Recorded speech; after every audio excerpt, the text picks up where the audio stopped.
Postando o quê, mãe? Exame? Exame de quê? Gente, para vocês terem uma ideia, o tanto que isso essa interação, né, patógeno hospedeiro, é até o nome do meu mestrado, né? Eu fiz mestrado em biologia da relação parasita hospedeiro. Muito importante.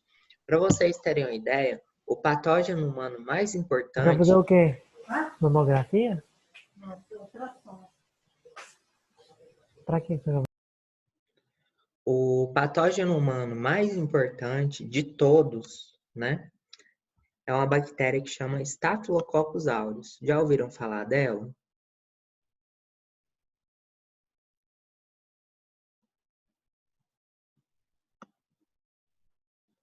O Staphylococcus aureus, gente, ele é da microbiota. Da microbiota aonde? Da nossa pele e do trato respiratório superior. Mas como que ele é da microbiota e ele é o principal patógeno humano? Devido a esse tipo de lesão que a gente conhece, né?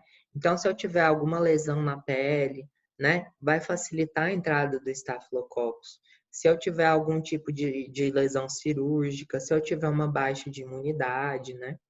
Então, ele tem alguns fatores que auxiliam ele a, de alguma forma, estar lá na microbiota e como que eu vou dizer, qualquer acontecimento, né, que diminua um pouco a imunidade, né, da pessoa, ela promove um estabelecimento de infecção. E Staphylococcus aureus pode causar tudo que vocês imaginarem. Por exemplo, quando vocês vão lá no dentista e vão tirar o siso, alguém já foi no dentista tirar o siso e tomou antibiótico? Sim, já foi. Já. Por Dói. Já. que que tem que tomar antibiótico? Para não dar infecção. Então, na nossa boca, a gente tem microbiota, né? O medo nosso é o Staphylococcus aureus, um dos, né? O Staphylococcus aureus e Streptococcus pyogenes. Por quê? Porque o Staphylococcus aureus, ele, como eu tiro o siso, dá uma lesão muito profunda, sai sangue, não sai? Então, ele pode entrar para a corrente sanguínea, fazer uma lesão, uma infecção sistêmica, e ele tem tropismo para o endocárdio, que é um tecido do coração. E aí ele causa endocardite e a pessoa morre em poucos dias, certo?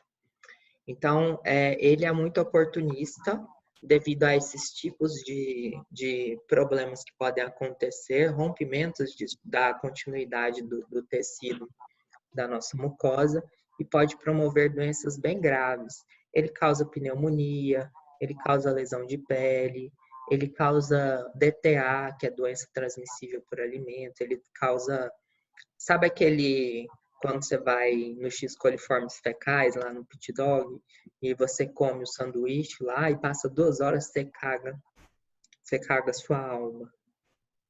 E aí no outro dia você já tá bom? Você nem dá para pegar um atestado, né? Você passa a noite no trono e aí amanhece pobre e vai trabalhar, né? Porque você melhorou no outro dia, você só perdeu a noite sua. Então, isso é promovido por uma enterotoxina do Staphylococcus aureus, né? Que provavelmente veio do nariz lá do cara que estava preparando seu pit dog. Ele deu uma coçada no nariz, pôs lá no seu sanduíche. Essa toxina, ela não é degradada por temperatura, e aí você teve uma dor de barriga terrível, quase que você não chegou em casa, e no outro dia você já melhorou, certo? Então, estes micro-organismos que conseguem estabelecer a infecção, né, eles têm mais facilidade porque eles têm fatores de virulência. Então, o que são fatores de virulência? São as armas que esse patógeno tem para estabelecer a infecção. Imagine que o Staphylococcus aureus vamos supor, ele é um destruidor. E o nosso corpo, ele é uma casa, certo? Aí tem o muro da casa e lá dentro da casa são os nossos órgãos internos. Como que você acha que ele vai invadir mais fácil, né, essa casa? né? Ele vai ter lá, sei lá, um martelo gigante, como é que chama aqueles negócios que derruba os muros? Que eu não sei o nome. Marreta? Ele vai ter uma marretona, é britadeira que fala? Eu Uhum. acho um marreta, será? Pode ser É. marreta que derruba o muro. Qual que vocês acham que é mais fácil? Ele ir com estas armas para derrubar um muro e entrar dentro da casa, ou ele ir só com uma luvinha de pano? Não. E equipado, né? Se vem com os instrumentos, sim. Então, os fatores de virulência são essas armas que ele tem para inicialmente invadir o tecido e estabelecer a infecção. Quanto mais potente ele for, mais rapidamente ele vai chegar no sistema, ele vai chegar na corrente sanguínea. E esse fator de virulência não é só destruição tecidual, né? Ele também tem um mecanismo muito interessante que chama evasão do sistema imune. O sistema imune, ele vai tentar proteger contra o patógeno, não é? E o que esse patógeno faz? Ao invés dele brigar de frente com o sistema imune, ele engana o sistema imune. Então, ele produz algumas moléculas, geralmente, que escondem ele do sistema imune. Por exemplo, eu tenho cápsulas, né, de bactérias que têm a mesma composição do corpo humano. Então, quando a bactéria vai lá, o sistema imune não reconhece essa bactéria. Então, ele meio que se esconde do sistema imune, né? Por exemplo, eu tenho cápsulas que também são fatores de evasão, que eles induzem as células do sistema imune a morrer por apoptose. Vocês sabem o que é apoptose? Sei não. A apoptose é quando a célula se autoprograma para morrer, né? Então, quando a célula está muito velha no nosso corpo, ela própria se mata para não gerar inflamação e danificar o tecido. Então, essa bactéria é tão mala que ela chega e vai e desliga as células de defesa e esconde das células de defesa. Tem bactéria que consegue se multiplicar dentro dos fagócitos. Lembra dos fagócitos que vocês aprenderam lá na histologia? Que é principalmente o neutrófilo, o macrófago? Eles fagocitam a bactéria, né? E a bactéria fica lá no fagossoma. E aí, quando o fagossoma se liga ao lisossoma, vira o fagolisossoma. Esse fagolisossoma, ele tem várias substâncias tóxicas que vão matar a bactéria. Tem bactéria, por exemplo, Mycobacterium tuberculosis, ele tem um monte de molécula que vai proteger ele contra essas substâncias químicas e ele vai se multiplicar dentro da célula de defesa. E aí, o que acontece? Essa célula de defesa, ela vai levar o patógeno para a corrente sanguínea. E aí ele se multiplica, ninguém reconhece. E aí, depois da sua multiplicação, ele mata a célula de defesa e vai direitinho para a corrente sanguínea. Esse é o crescimento intracelular. Isso. Esse é o que a gente chama de mecanismo de cavalo de Troia. Vocês já ouviram falar do cavalo de Troia? Você já explicou pra gente uma vez. Isso, então, esse que é o mecanismo que a gente tem, né? Então, tem vários patógenos associados a isso. Por exemplo, Histoplasma capsulatum, Mycobacterium. Já ouviram falar da leishmania? A leishmaniose lá na parasitologia? A leishmania faz isso também, né? Então, é muito interessante, né? Os perfis, esses fatores de virulência são muito bonitos quando a gente estuda o estabelecimento de infecção. E, além disso, tem outros que nós vamos comentar mais para frente. Tudo bem até aqui, gente? Podemos seguir?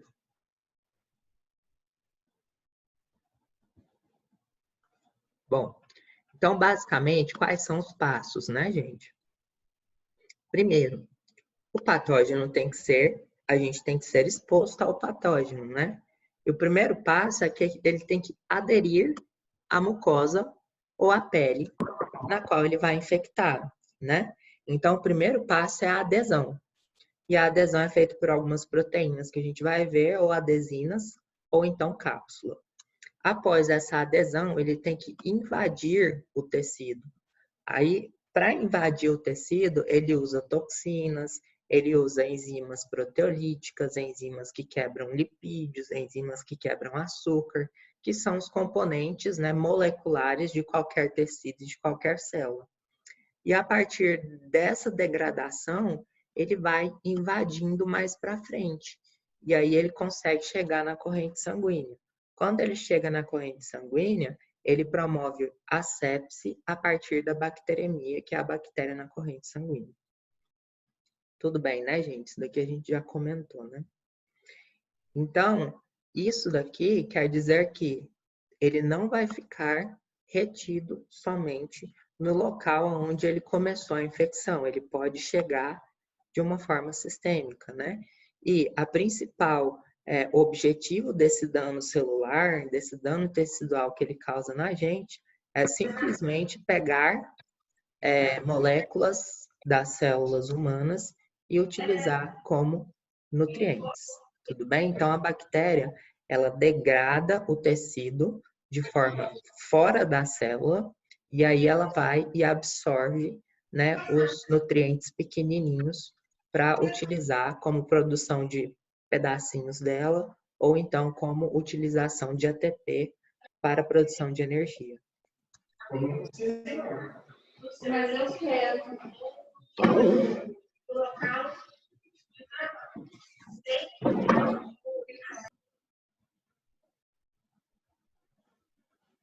Certo? Vamos para frente, então. Bom, então aqui está falando alguns mecanismos de penetração, certo? Vamos ler um pouquinho. A adesão dos micro-organismos à célula do hospedeiro geralmente envolve interações específicas. Alguns fatores de adesão, como a gente já falou, são macromoléculas, que não estão covalentemente ligadas aos patógenos e revestem a superfície da bactéria. Por exemplo, o glicocálix, né? Que é um exemplo, né, da cápsula do bacilo anthracis, né? Vocês já ouviram falar do antraz? O antraz é uma arma química, né? Que foi utilizado há muitos anos atrás, que eles colocaram dentro de cartas e mandaram para pessoas. Aí na hora que a pessoa abria, né, o esporo o bacilo sobe, né, que ele é muito fácil de formar suspensão no ar, e aí a pessoa respirava e morria rapidamente por bacilos anthracis, né? Então a primeira forma de penetrar, de adesão, no caso dele, é um componente chamado glicocálix da sua cápsula, que faz a adesão, ou seja, ele grudar na superfície do tecido que posteriormente ele vai invadir. Além da participação das cápsulas na adesão celular, também pode contribuir para a evasão dos mecanismos de defesa do hospedeiro, que é aquilo que a gente estava comentando, né? Esconder do sistema imunológico para ele estabelecer de forma mais fácil a infecção. Assim, por exemplo, a cápsula de Neisseria meningitidis, né, que é o famoso meningococcus, que causa meningite, e o Streptococcus pneumoniae, que também causa meningite e pneumonia, evita com que os fagócitos se liguem à bactéria. Então, ele meio que se esconde. Como que o sistema imunológico reconhece os patógenos? Através de PAMPs, que vocês vão aprender lá na imunologia, que são padrões de moléculas microbianas, certo? E aí, isso está na superfície bacteriana. Quando eu envolto uma bactéria com cápsula, é como se eu escondesse esses padrões que as células de defesa reconhecem as bactérias com as anteninhas delas, que a gente chama de toll-like receptors. Então, as células de defesa, elas têm umas anteninhas que vão reconhecer padrões de moléculas de bactéria. Quando a bactéria é encapsulada, ela esconde esse padrão. Então, mais dificilmente, essa minha célula de defesa vai conseguir localizar a bactéria e, consequentemente, ela vai estabelecer a infecção mais rápido, porque o sistema imune está meio perdido, não está achando a bactéria. Tudo bem? Outro tipo de fator antifagocitário são as proteínas de parede celular de algumas bactérias. Por exemplo, a proteína A de Staphylococcus aureus, que se liga ao IgG, evitando a ativação do complemento. Gente, o IgG é o famoso anticorpo. Sabe, a imunoglobulina é o nosso famoso anticorpo. certo? O que que o anticorpo faz? Quando ele vê a bactéria, ele se liga ao IG, ele se liga à bactéria, tudo bem? Isso chama opsonização. Então, ele se liga à bactéria e sinaliza para componentes de defesa matarem a bactéria. O sistema complemento é um dos componentes de defesa humoral. O que que ele faz? O sistema complemento é um conjunto de enzimas que, no final, ele produz a lise da bactéria. Então, a partir do IgG, né, que reconhece a célula bacteriana, né, ele reconhece a célula bacteriana e chama as proteínas do complemento para lisar o Staphylococcus aureus.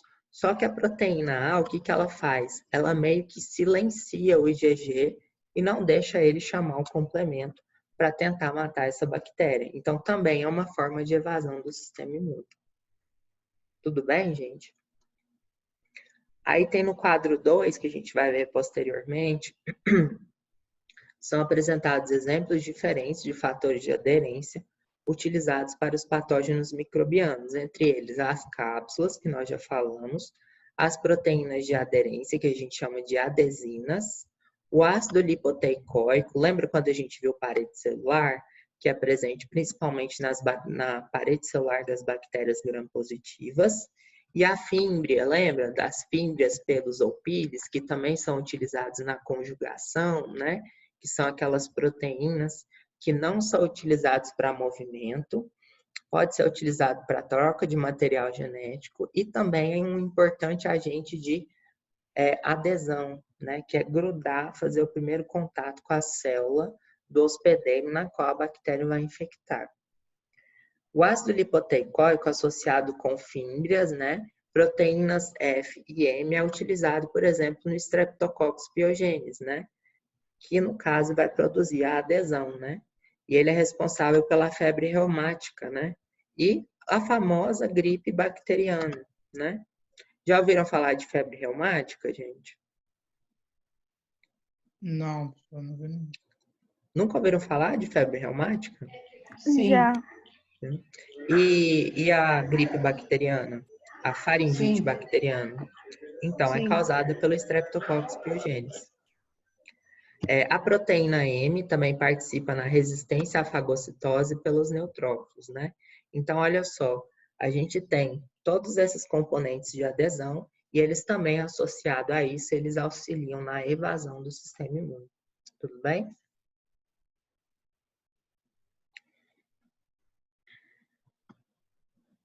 A participação de enzimas produzidas pelos patógenos, entre elas temos a coagulase, a colagenase, a hialuronidase e a protease e as leucocidinas. Gente, olha só, a coagulase ela é muito interessante. Ela está presente no Staphylococcus aureus. O que que ela faz? Ela coagula mesmo o soro. Ela polimeriza, né, quando ela está lá na corrente sanguínea, fibrinogênio em fibrina. Isso daqui, gente, é o mecanismo de coagulação de quando a gente corta o braço. Eu também tenho a produção de fibrina, e essa fibrina é que vai fazer o estancamento, né, da hemorragia. Por que que essa bactéria faz isso? Olha o tanto que ela é inteligente, gente. Ela produz ao redor dela um coágulo. Para que que ela produz esse coágulo? Gente, o anticorpo, ele é uma proteína solúvel, certo? Então, ele é chamado de imunidade humoral. O anticorpo, quando tem coágulo, ele não consegue localizar a bactéria no coágulo. Então, ela meio que se imuniza dos anticorpos, que é um dos mecanismos de defesa do nosso sistema imune, certo? Agora, colagenase, hialuronidase e protease, elas são enzimas que quebram componentes do tecido e das células humanas.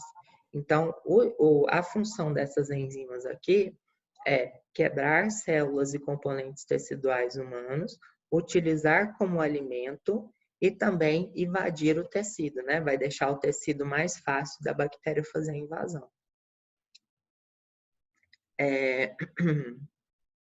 O IgA, por exemplo, né? A protease, ela também pode quebrar a IgA, porque os anticorpos, eles são proteínas, né? E essas proteínas, elas podem ser quebradas, né, pela protease. Então, também é um mecanismo de proteção do sistema imune. Então, como a gente já falou, aqui está falando que a coagulase favorece a formação de coágulo, que isola o patógeno e oferece a proteção contra fagocitose. As enzimas hialuronidase e colagenase permitem a invasão do tecido subcutâneo ao degradar o ácido hialurônico e o colágeno, né, que está presente principalmente no tecido conjuntivo, associados à formação de celulite causada pelo Streptococcus pyogenes, por exemplo. E as proteases de imunoglobulina A degradam a imunoglobulina A, favorecendo, né, a adesão a membranas de mucosas, né? Vocês vão aprender lá na imunologia que o IgA é uma imunoglobulina da imunidade inata protetora contra mucosas. E por sua parte, né, as leucocidinas ajudam a combater os macrófagos e neutrófilos. Então, é meio que uma proteína tóxica para matar as células de defesa.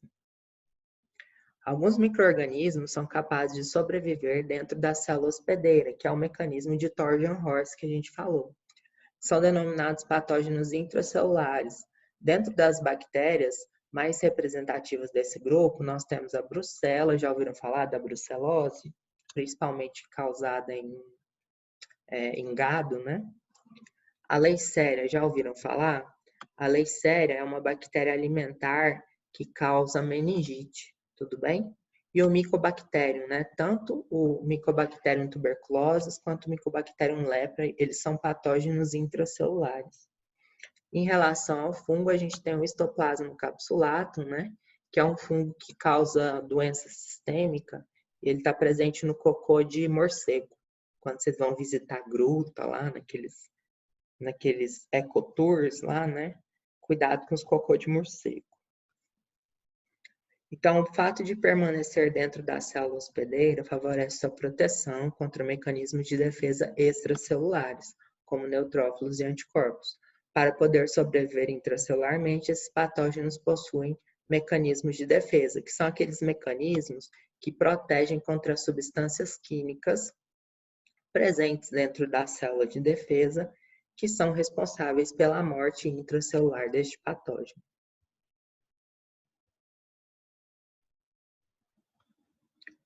Por exemplo, tem algumas moléculas que impedem a fusão do fagossomo com o lisossomo, certo? Então, quando a bactéria é fagocitada, ela fica dentro do fagossomo, dentro da célula de defesa. Mas ela não morre ali. Ela precisa ter uma fusão com o lisossomo, que é uma organela que tem um monte de protease, tem um monte de espécie reativa de oxigênio, que faz com que degrade os componentes celulares da célula bacteriana. Se a bactéria impedir essa fusão, muito provavelmente ela vai sobreviver dentro da célula humana, ok? Por exemplo, inibindo a acidificação do fagossomo também, né? Que vocês vão aprender lá em bioquímica, né? Que as enzimas degradativas, qualquer enzima, ela tem um pH ótimo para a ação de quebra. Então, se eu mudar esse pH, né, eu vou meio que inutilizar as enzimas degradativas que tem nas células de defesa, dentro delas, né, para matar o patógeno, no caso, que está dentro do fagossomo. E também tem patógenos que conseguem fugir deste fagossoma para o citoplasma. Gente, eu estou viajando na maionese, vocês estão conseguindo acompanhar? Eu estou. Tá tudo bem? É porque eu tô falando um monte de informação, porque eu gosto muito dessa parte, aí eu fico falando, e às vezes eu fico com medo de vocês não estarem entendendo. Tá tudo bem? Ok?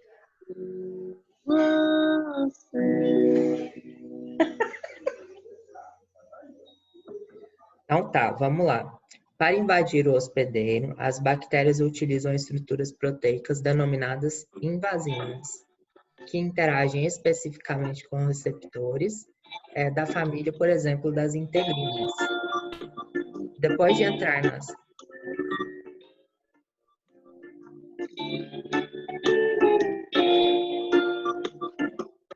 O que foi será de novo do jeito que já conhecia.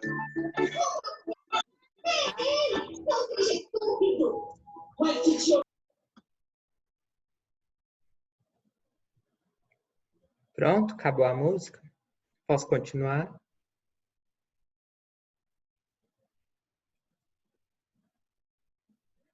Bom, então, é o seguinte. Para invadir o hospedeiro, as bactérias utilizam, né, estruturas proteicas denominadas invasinas, que se ligam à família das integrinas. Depois de entrar na célula, as bactérias podem ficar no citoplasma ou dentro dos vacúolos, como, por exemplo, os fagossomos. Outra alternativa é migrar para células vizinhas, né? Como no caso, quem faz isso é a Listeria monocytogenes. Outro exemplo de mecanismo de evasão é o apresentado pelas proteínas da membrana externa da Yersinia. Não sei se vocês conhecem a Yersinia. A Yersinia pestis é a causadora da peste negra ou a peste bubônica, né? Que foi muito importante alguns anos, vários anos atrás, né? E hoje a gente não tem tanto essa doença, né? E o interessante é que essa bactéria ela fica no piolho do rato, né? Que inibem a produção de citocinas por macrófagos e dificultam a fagocitose de neutrófilos e macrófagos. Um dos mecanismos que utilizam é a clivagem das proteínas necessárias para a produção do TNF. Ó. Olha só, lembra do TNF que eu falei para vocês? Ó? Ele inibe a produção de TNF dentro das células de defesa, principalmente as células iniciais que começam a defesa, que são os macrófagos e neutrófilos. Tudo bem?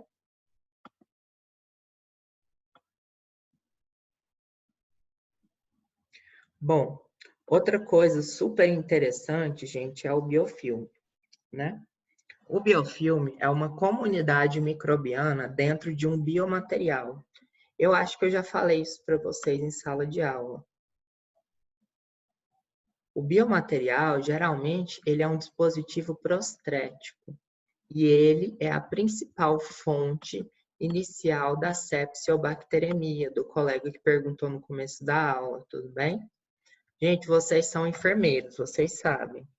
Exemplos de dispositivos prostréticos, sonda vesical, né? Quando hoje que a gente está vendo muito lá no COVID, né? Entubar a pessoa, né? A gente usa como que chama aquele negócio que entuba? Que eu não sei. Para fazer a traqueostomia, que chama, né? Eu não sei essas coisas. O único que eu sei é a sonda vesical.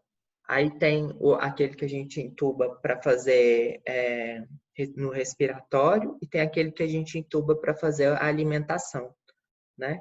E tem os catéteres também. Tem o tubo orotraqueal, né? Que faz intubação. É o endotraqueal? É o orotraqueal, aham. Certo. Então, é o tubo endotraqueal, a sonda vesical e aquele que é o de alimento, como é que chama? Nasoenteral. Muito obrigado. Falei com quem sabe. Então, o que acontece? Esse material a gente chama de biomaterial, que o que acontece? Não é do nosso corpo e está em contato com a mucosa nossa. E aí, qual que é o problema? Ele não tem sistema imunológico igual a gente tem, né? Então, essa bactéria vai conseguir fixar muito mais fácil nesse biomaterial e se multiplicar muito mais fácil ali, certo? Do que se ela estivesse no nosso tecido. Lá no tecido tem sistema imunológico que está tentando produzir moléculas, né, peptídeos antimicrobianos e vão impedir um pouco o crescimento dessa bactéria ali. Quando a gente passa uma sonda vesical, quando a gente passa esses tubos, né, há uma lesão na mucosa. E aí eu já estou facilitando a infecção, né? E ainda dou um biomaterial no qual essa bactéria consegue se multiplicar mais fácil e mais rápido, Isso daí eu induzo muito facilmente a pessoa a ter uma infecção hospitalar. Tudo bem? E aí, esse biofilme é uma comunidade bacteriana na qual eu tenho várias espécies de bactérias. E essas bactérias vão crescendo entre si, vão trocando informação genética por conjugação, transformação, certo? E adquirindo genes de resistência a medicamentos e adquirindo novos fatores de virulência, né? E elas são protegidas por uma matriz extracelular, que não entra sistema imunológico e não entra fármaco. Então, elas estão num condomínio fechado para bactérias. E de vez em quando elas saem e vão infectar o hospedeiro. Quando ele infecta o hospedeiro, são bactérias mais virulentas, geralmente que adquiriram genes de resistência a fármacos antimicrobianos, e aí eles vão produzir uma doença mais grave. Geralmente é a partir daí que gera uma sepse, da qual ela sai do biofilme, invade a mucosa, passa da mucosa, vai para a corrente sanguínea. Quando ela chega na corrente sanguínea, tem uma resposta imunológica sistêmica, gera sepse, a pessoa morre no caso, ela morre de choque hipovolêmico. Essa é a história de uma infecção hospitalar.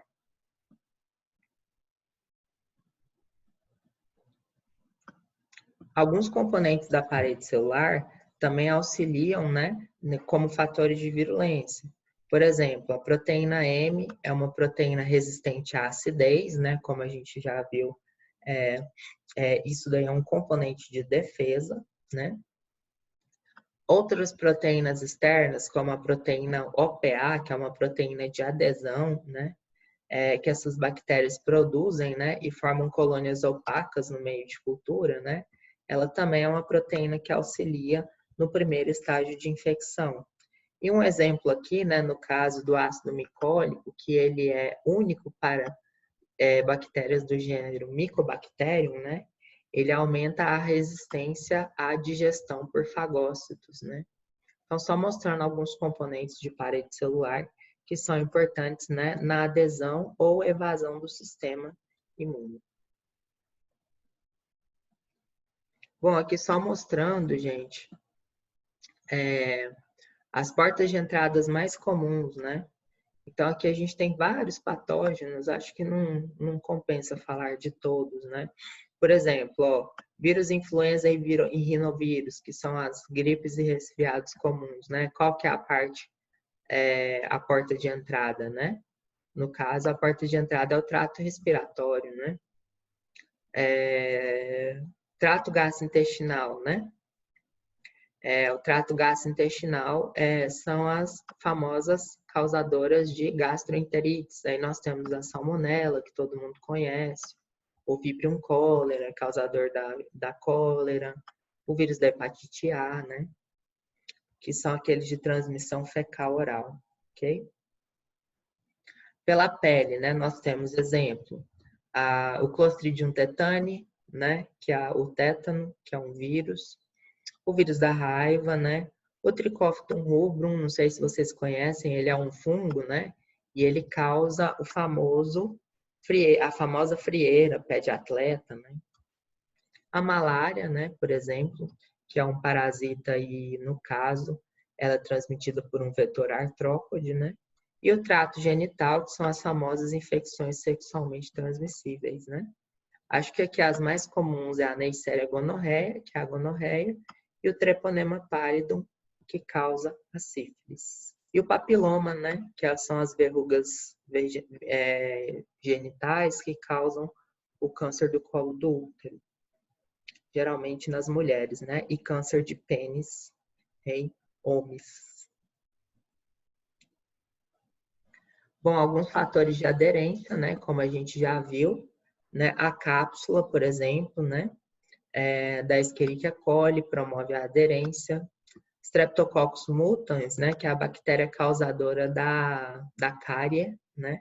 Ela também tem uma camada que auxilia na formação de biofilme nas superfícies dentárias e também auxilia na adesão, certo? A proteína de aderência, como a gente já viu, do Streptococcus pyogenes tem a proteína M, que se liga à mucosa respiratória, né, que é o que causa, no caso, algumas doenças respiratórias. A Neisseria gonorreia, que tem aquela proteína que a gente falou, que é a proteína OPA, na célula que se liga aos receptores CD26, que é um receptor do epitélio, né, lá do trato geniturinário. O ácido lipoteicoico, né, que está presente nas bactérias gram-positivas e faz a ligação dos receptores, né, da mucosa respiratória, em conjunto com a proteína M que a gente viu lá em cima. As fímbrias, né, que são aquelas proteininhas, né, que a gente chama de anexo citoplasmático, né, elas também são fatores de aderência, por exemplo, na Salmonella, Neisseria gonorreia e na Escherichia coli. Ok? Bom, danos às células do hospedeiro, né? As bactérias, elas podem causar doenças por meio de 2 mecanismos. Produção de toxinas, como a gente falou, ou inflamação, né? No caso da inflamação, a inflamação, ela é observada quando eu tenho a ação do sistema imunológico tentando proteger o nosso corpo contra a invasão bacteriana. Só que essa inflamação, você lembra que ela gera os sinais cardinais, que é dor, rubor, calor, edema e perca de função, né? Então, neste caso, perda de função vai acontecer porque eu tenho destruição do tecido humano. Então, eu vou ter efeitos adversos do sistema imune. E aí eu vou ter tanto manifestação clínica, que são os sinais cardinais, tanto quanto destruição tecidual. Então, às vezes, tem doenças que o principal causador de dano no nosso corpo não é nem a infecção, não é nem a destruição do patógeno, mas sim a resposta imunológica associada a essa infecção. Tudo bem, gente?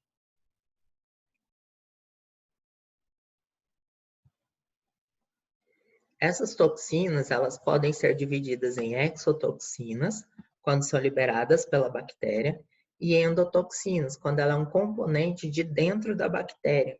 Lembra quando eu estava explicando para vocês parede celular das bactérias gram-negativas, que elas tinham a endotoxina bacteriana? Esse é o lipopolissacarídeo, ó. Tudo bem? Então, a maioria todas as bactérias gram-negativas, elas já têm uma endotoxina dentro da sua parede celular. Mas isso também, ela pode secretar exotoxinas também. Bom, aqui estou mostrando a diferença, né, da endotoxina para exotoxinas. Então, a endotoxina ela é da parede das bactérias de gram-negativas, né? E a exotoxina ela é secretada, né? Geralmente a exotoxina é um peptídeo e a endo é um LPS, lipopolissacarídeo, que a gente já viu lá na estrutura da parede celular. Ok? Quanto à localização, acho que não tem porquê, né? A gente conversar. Acho que o mais interessante aqui, ó, são as vacinas, tudo bem? Várias exotoxinas, elas são fontes de vacinas. Por exemplo, da Corynebacteria diphtheriae, que causa difteria, né? A vacina que a gente tem da difteria não é contra a bactéria, mas contra a ação da toxina, tudo bem? Isso acontece também na vacina antitetânica, né? Então, no caso, eu não estou protegendo contra a bactéria, mas sim contra a toxina produzida por ela. Né? E geralmente as exotoxinas, elas são facilmente destruídas por temperatura, menos a do Staphylococcus que a gente estava conversando, né? Já a endotoxina, ela é bem mais estável.